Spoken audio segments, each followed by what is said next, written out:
Hello everyone and welcome back to another episode of Coffee and Crypto. My name's Don. Thank you so much for tuning in and watching today's video. I'm back. Happy Monday. It's been a long week off of Coffee and Crypto, but I will explain why in just a sec. But before I get into today's news articles to read through, you've seen it from today's title. Is Binance in a bit of trouble? Well, look, I'm going to explain that plus loads more. So yeah, please make sure you stay tuned for all of today's video. Now, first things first, I'm going to bring up the prices to quickly kind of scope over, see where crypto is at the moment. And well, is it good? Is it bad? We had the weekly candle closure last night, and let's have a look. So Bitcoin is currently sitting at $36,957, down just slightly from that $37,000 it hit last night. We then have Ethereum at $2,053. We then have BNB at $246, XRP at 65 cents, Solana at $58, Cardano at 37 cents, Dogecoin at 0.07, and then lastly we have Tron at 0.11 cents. So yeah, bit of a, well, I guess you would say nothing movement the past 24 hours, although we have seen Solana still up over 44% in the past 7 days. Bitcoin still up over 5%. Ethereum up over 8% in the past 7 days. So yeah, last week was obviously a crazy week for the prices of crypto. We all seen that. We all loved that. Sorry I was not here every day to bring you that news. We did have our crypto fast track course all of last week, so that does take all of my time and energy, unfortunately, throughout that week. So yeah, Coffee and Crypto, I apologise for my daily viewers if you missed it last week, but I'm here this week, ready to go. We are actually in the midst of moving office, but I will make sure to bring Coffee and Crypto as much as possible this week, because I have let you down for the past week. But anyway, enough about that. Let's move into some news, because that's why you're all here. Let's see what's going on in the world of crypto, because I mean, don't get me wrong, there hasn't been that much juicy stuff other than the fact that the prices have been going up. I'll be honest, I sat in the office this morning for about, well, it feels like about an hour now, actually, because I had some issues with my internet connection. But for the kind of time that I take to prep for Coffee and Crypto, the news was just a bit boring, I'll be honest. And I have got some good news articles to show you, but other than the price, there isn't really that much drama happening to what we're used to.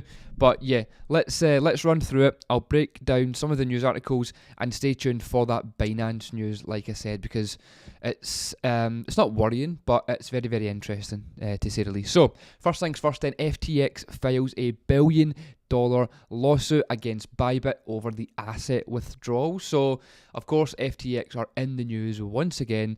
Now the SBF, the founders, the co-founder, whatever he was, the actual kind of guy behind FTX, is now in prison. I guess the news articles need to jump ship and try and find some new bits of drama to talk about for FTX. So, the FTX bankruptcy estate, headed by CEO, well, this is the new CEO, John Ray III, has filed a lawsuit against Bybit, an investment arm of Marana, and various executives. Now, the aim is to recover funds and digital assets that Bybit withdrew from FTX just before its collapse, with the current value close to $1 billion. So, the suit claims that Bybit used its VIP access and ties with the FTX staff to withdraw significant cash and digital assets from Marana. Now, Time Research, another entity linked to Bybit, and executives just before the FTX's collapse. Now, they weren't the only people doing this. Apparently, Binance did this as well. But during the FTX's November 2022 withdrawal difficulties, so we all know it was almost a year ago now that all of the kind of issues started to arise. But FTX employees tracked VIP customers' withdrawal requests in a spreadsheet labelled VIP Request Prioritise. The lawsuit alleges that FTX's settlement team went to great lengths to prioritise the Mariana's significant withdrawals, resulting in over $3.27 million in transfers to Mariana. Now, the total value of assets withdrawn by Bybit and its executives from FTX has now reportedly reached almost $1 billion. So, look, some people could say, well, it's fair enough because they had their money on it. The thing was going to collapse, so they wanted their money out. I guess some people could argue that they did the right thing, but the lawsuit does claim that Bybit has imposed limitations on the FTX estate, preventing the withdrawals of assets exceeding $125 million on the Bybit exchange. Allegedly, Bybit is using these assets as leverage to seek recovery for remaining balance of the $20 million, and it could not withdraw from FTX before its collapse. So, look, like I said, it could be seen as a smart move from Bybit. Obviously, FTX are not seeing it like that because it then prevented them being able to help kind of push money out or give customers their money. So yeah, it was a bit of a messy November last year, shall we say. So far, it's been a bit better in terms of, well, there's been no collapses of huge crypto exchanges so far. Let's never say never. But no, in all seriousness, the Bybit have been getting a bit of heat from FTX, and it's a year on from the case. But I do believe because SBF, the owner, the creator, in fact, there you can see him, or you can't see him because you can't see the screen right now, but on the screen right now, there was a video of SBF just as I said that. But yeah, now that he's imprisoned, the news is kind of dry on that part. Cointelegraph really don't have anywhere to, talk about SBF anymore, so let's switch and move on to what's next. And now we're seeing lawsuits from FTX. So yeah, that's what you'll probably see now from a lot of these news articles. But yeah, anyway, let's move on to the next piece of today's news, because it is regarding BlackRock. So again, ETF news and SEC news. Now, BlackRock argues the SEC has no grounds to treat crypto futures and spot ETFs any differently. So let's jump into this and explain it in a bit more detail. So BlackRock has argued then, so the plan for the spot Ether ETF called the iShares Ethereum Trust was officially confirmed on November 9th after Nasdaq submitted the 19B-4 application form to the SEC on the firm's behalf. So you did see Ethereum have a bit of a pump last week, and that is believed, well, that's the news article that was tied to that pump.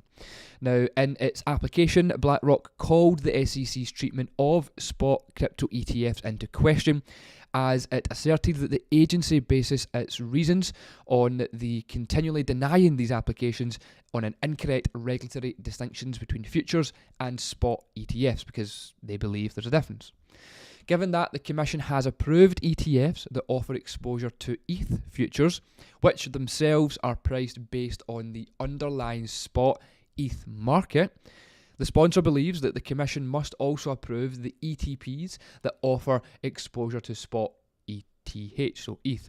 Essentially what they're saying is, well, how can you approve the futures Ethereum contracts or trusts or ETFs, whatever you want to call them, but you won't approve the spot ones? Because fundamentally the futures ones do coincide and they have to work with the spot price.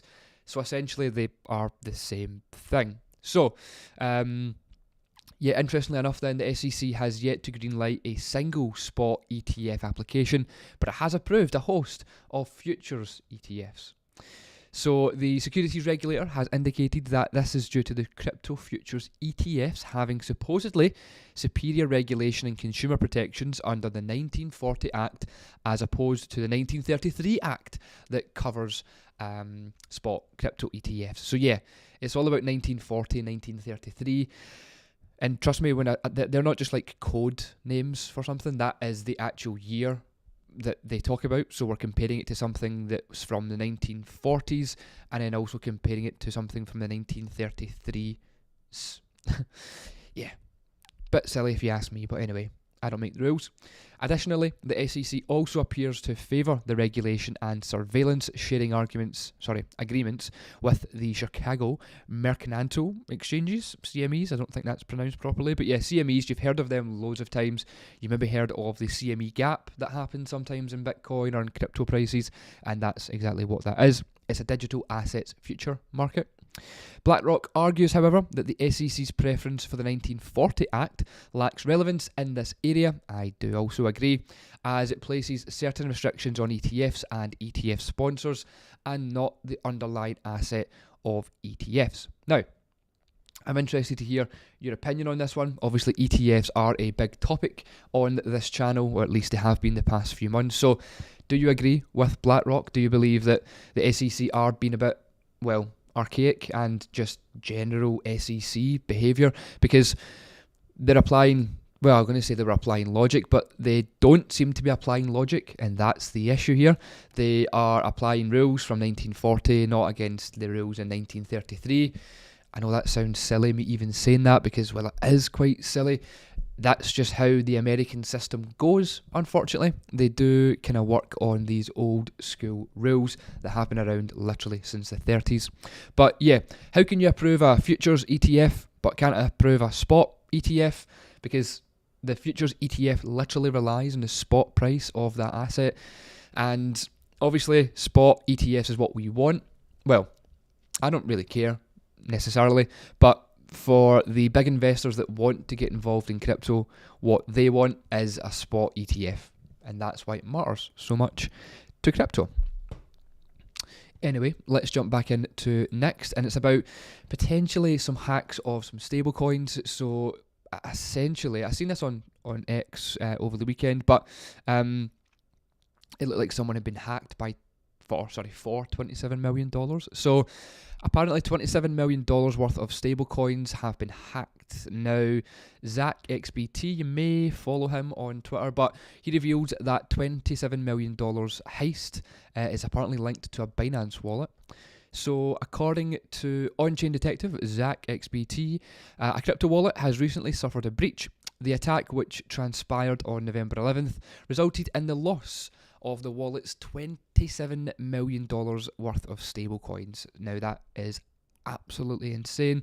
There you go. There's a little kind of breakdown of how the coins were washed or tornadoed out of their assets. So, according to them, they were stolen swiftly and converted from USDT to Ethereum. Following this, they underwent a series of transactions across various services, including fixed float and change now, a common tactic used by hackers to hide the trail of stolen assets. The final phase involved bridging these assets to Bitcoin through Thorchain, a decentralized liquidity pool. So yeah, it's not just a case of they steal the USDT and then just send it to their wallets. They usually do a thing, it's sometimes called Tornado Cash, where they essentially spin it into a whole host of different wallets, change it into Bitcoin or Ethereum, then put it through a smaller DeFi chain. And it's basically just because, obviously, we all know that crypto is traceable on the blockchain. But if these guys can throw it around through different wallets and different DeFi platforms and whatever it may be, there's more chance of them getting away with the money and it not being traced. It just means that for a hacker, they could actually withdraw those hacked funds and make use of them, whereas if they were just to withdraw it from one wallet to another, there'd be ways for things to be, followed, watched, and I'm sure they would track them down somehow, but doing it this way means that they won't, essentially. So, yeah, the origins of the funds then adds a bit of an intriguing layer to the story, apparently. So, the wallet had received the sum through a withdrawal from Binance just a week prior to the heist. Further deepening the connection, so Zach XBT's investigation revealed that in May 2019, the same wallet received funds from an address marked by Etherscan as a Binance smart contract deployer. So, the reason this is a bit fishy is because it looks like it's not so much an insider job. I don't want to speculate too much, but it definitely looks like a bit of an insider job. So, yeah, the funds, again, this is the benefit and the bonus of the blockchain. There's ways of tracing these things. There's ways of finding out where the money has came from, and you can track it back from the day that the wallet was created. So, yeah, again, does this really change a lot about your daily crypto activities? Well, no, other than the fact that I guess it points out security is such an important part of crypto that not enough people pay attention to. So let this be a lesson. that you need to pay more attention to your security in the crypto space. Anyway, let's move on to some more Binance news, and it's what is in today's title. So Binance apparently is losing ground as the world's largest exchange. Now, is this a good thing or a bad thing? I'm kind of in the middle here. Let me explain the actual information first, and then you can let me know what you think about it. So, Binance remains king of crypto exchanges through second-tier competitors. Though second-tier competitors are starting to gain market share. So, Binance's second-tier competitors then. So, per the report, Binance is still the clear leader in terms of global crypto volume, accounting for 51.2% of CEX volume share between October 17th, 2022 and October 17th, 2023. Now, that volume has declined on a week-by-week basis, however, standing at 54.6% in October of 2022. Binance's dominance has since fallen roughly 45% since July. Meanwhile, OKX's volume share has skyrocketed from 10.5% last year to 16.1% in the most recently recorded week, establishing itself as a solid number 2 among exchanges. Following behind are Bitget, and Mexi, all which maintained healthy growth trends in the past year. Now, this kind of leads me on to a point I want to ask you, but what exchange are you using at the moment? In fact, let me just jump into the full screen for this at the moment. On the topic of exchanges, before I dive back into is Binance losing the kind of top tier status, what exchange do you use in crypto? Because the past 12 months have shown us that it is very important to, know what exchange, the history of the exchange, the people behind the exchange, what are the exchange doing with the funds that you give them. There's been more of a need for that the past 12 months, more than ever, really. But yeah, like I said, I'm interested to see, who do you use? Please drop me a comment below. If you are watching this video live, drop me a comment. And if you are watching it back on the YouTube, then yeah, drop me a comment. Let me know, are you using Binance, Swissborg, OKX, Bybit, Bitget? Maybe you're using all of them. Please let me know. I'm interested to hear what exchanges you use. And even if you want, let me know why you use that exchange, because I'm always interested to know what different exchanges people use and, well, for what reason. So, diving back into the article then, the ranking excluded major exchanges including Upbit and Coinbase due to their lack of derivatives trading volume.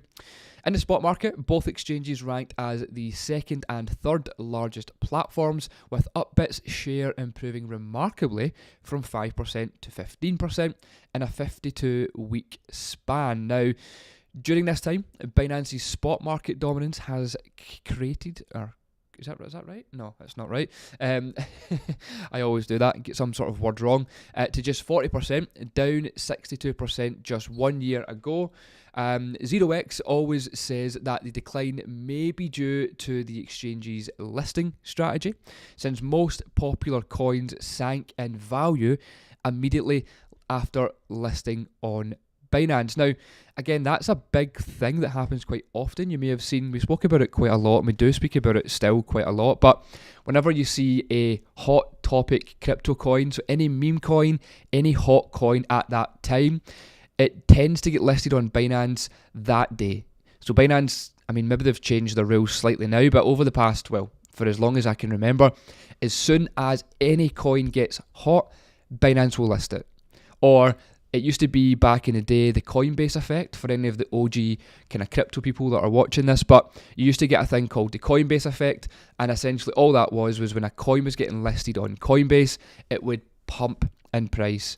So we now changed that, and it kind of went into the Binance kind of pump again. I don't really know if you could call it that, because you knew it was going to happen. It was a pump and a dump almost. So it created a bit of a bad name for Binance, and I do believe that's why a lot of people went off of Binance, because they were just listing anything for fun, because they know they could capitalize on it, make some money on it, make a quick buck from fees, and then also they would take a large fee from the project, because that's another thing as well. Projects will pay to be listed. So Binance are like, yeah, cool, we'll list you. It'll cost you this amount of money, but we can list you. We're the biggest exchange in the world, so why would you not want to be listed? But then that does cause a pump and a dump, which is not a good thing. But yeah, anyway, that's a little bit on that point where Binance, like I said, they are number one, well, for now, but there's a lot of close competitors at the moment. I'm interested to hear below. Drop me a comment what what exchanges you use. Is it Binance? Is it OKX? Is it Swissborg? Is it Bitget? You know, there's a number of exchanges out there, but please let me know the type of exchanges that you use and a little bit of a reason why you use that exchange. If you are looking to find out any of the exchanges that I use, there is a description link below with those kind of exchanges. So yeah, go check them out. I won't say them out on the video. Scroll down, click the links, you'll see them. That's the exchanges that I use in crypto for good reason, and maybe I'll dive into that in another video at some point in the future. But yeah, anyway, that's all for today's video. Thank you so much for tuning in and watching the Coffee and Crypto episode. Happy Monday, everyone. I hope you all have a great Monday, a great rest of your week. I will be back, of course, on Wednesday for another episode of Coffee and Crypto. But for now, if there's anything that you need from myself or anyone on the team, scroll down. There is links to everything that you will need. Of course, follow us on Instagram. It's at Coffee and Crypto. And anything else, yeah, like I said, drop below. Click one of the links, and I will speak to you all very, very soon.